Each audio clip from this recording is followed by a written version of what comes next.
เฮ้เคยขึ้นเฮือนแล้วพี่น้องเฮ้เคยขึ้นเฮือนแล้วพี่น้องมาเลย เอามาถ่ายวิดีโอลิ้นซื้อเนาะก็เป็นฮิตของวัฒนธรรมของคนลาวเฮาแบบนี้แหละเนาะพี่น้องเจ้าสาวต้องถ่ายไว้เป็นที่ระลึกโดยเจ้าว่าเจ้าสาวขึ้นแล้วเฮาก็เบิ่งเฮาก็บ่เคยเห็นคือกันนะพี่น้องเนาะขากระบุงกระตาเลยพี่น้องเลยแล้วก็มีการสิหดน้ำใส่ตีนเจ้าสาวเนาะพี่น้องเพราะว่าเป็นการให้เกียรติเนาะเพราะว่าจักเขาว่าสิล้างเคาะล้างหยังก็บ่ฮู้เฮาก็บ่ฮู้คือกันเนาะต้องมีการเอาน้ำมาล้างเนาะสีประมาณนั้นนี่แหละเจ้าสาวขึ้นจับมือแล้วเด้อเนาะผู้ที่มาส่งเจ้าสาวพี่น้องเจ้าบ่าวเป็นเครื่องที่เขาสมนา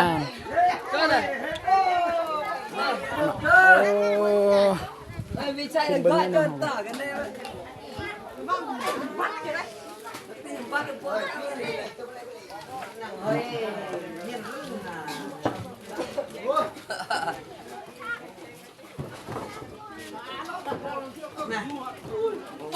เขาเฮ็ดได้ต่อของบ่ฮู้เนาะของประเพณีเขานะขาดองก็ประมาณ20,000,000เนาะ20,000,000ก็ประมาณ30,000 กว่าบาทเนาะถ้าอะไรเป็นเงินบาทเนาะพี่น้องสิเนาะเขาว่าเขาเจ้าเฮ็ดได้ต่อนะบ่ฮู้เป็นสัมมนาแบบพ่อแม่เฮ็ดของสมานอันนี้เป็นกระปุกเอาสิลากแบบเนาะ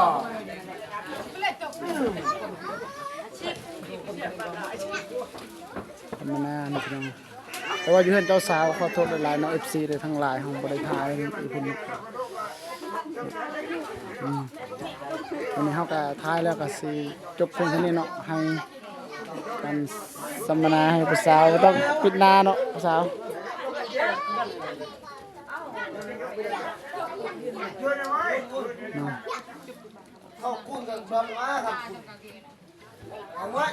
สัมมนาเอาเงิน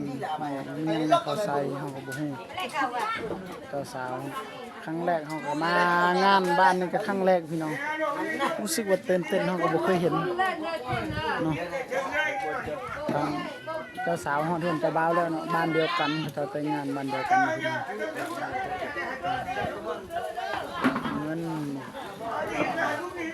สมาน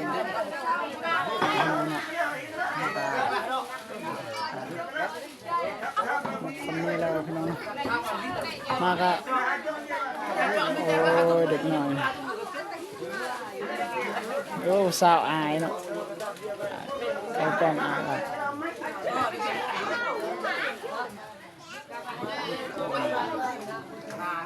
กินข้าวพี่น้องไก่ต้มน่ะจะได้กินข้าวแซ่บบ่แซ่บบ่แอมบ่แอมบ่แอม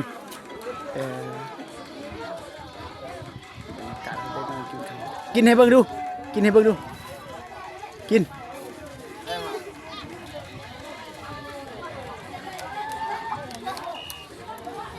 เขาเจ้ามักกินจักน้อยเขาเจ้าเฮ็ดนั่งมียังนี่บ่เอามาจะใช่นี่ซีนดิบเขาบ่กินดิบเด้บ่กินดิบบ่กิน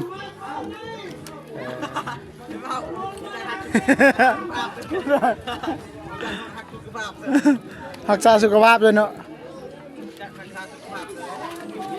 โอ้ยตายหน่อยเป็นพี่น้องเลยโอ้สุดยอดเลยนะเจ้าแซ่บป่ะเฮ้ยแซ่บป่ะ